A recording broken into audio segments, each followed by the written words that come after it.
Boas a todos e a todas. Hoxe vamos a ver o formato parágrafo de Word.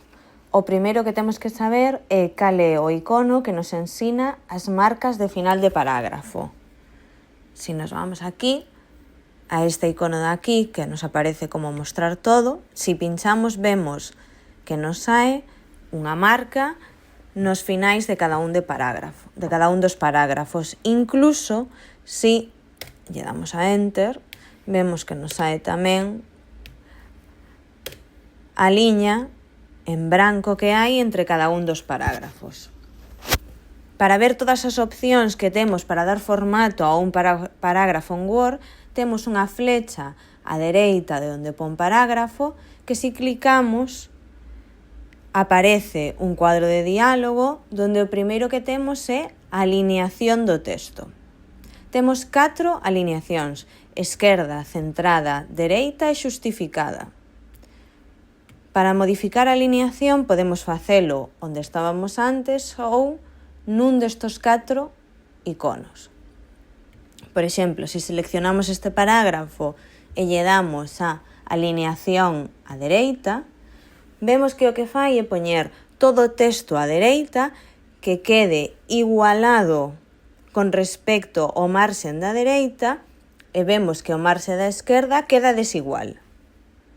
Se lle damos a xustificar, o que fai é modificar os espazos que hai entre as palabras para que quede o mesmo espazo entre o marxe da dereita e o marxe da esquerda.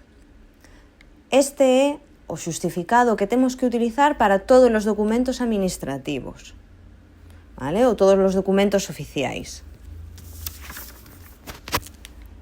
Si volvemos outra vez á configuración de parágrafo, o seguinte que temos é sangría. Entonces, a sangría é o espazo que hai entre a marxe do documento e o propio parágrafo. Temos, primeiro de todo, a sangría de esquerda, a sangría de dereita e logo dúas especiais, que son a sangría só na primeira liña, é dicir, sangrar o texto só na primeira liña, e despois a sangría francesa, que o que fai é sangrar todo o parágrafo excepto a primeira liña. Podemos seleccionar un tipo de sangría neste cuadro de aquí ou utilizando a regla que temos na parte de arriba do documento. Vemos que aquí podemos poñer a sangría esquerda ou, por exemplo, sangría francesa. Entonces, no parágrafo onde teño o cursor, me aplica a sangría francesa. Nun mesmo parágrafo poden convivir o sangrado á esquerda e o dereito, pero nunca os sangrados especiais. É dicir, só pode haber un sangrado especial. Por último, no formato parágrafo temos o espaciado e o interlineado.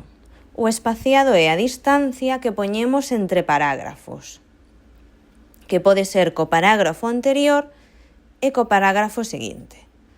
Por exemplo, no parágrafo onde teño o cursor vamos a poñer co anterior 12 puntos e co posterior 8. Lle damos a aceptar e vemos que cambia a distancia que hai respecto ao parágrafo que está por riba e o que está por debaixo. Por último, teríamos o interlineado. O interlineado é o espacio que hai entre cada unha das liñas dun mesmo parágrafo.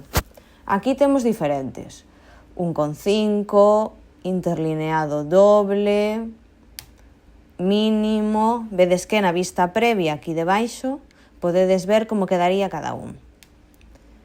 Se lle damos a aceptar, non lo selecciona. E o igual que na configuración de páxina podemos establecer todos estos cambios como predeterminados. Si recordades, eso significaba que si pechaba o documento, cando volvía a abrir outra vez un novo documento, todos estos cambios xa se quedaban.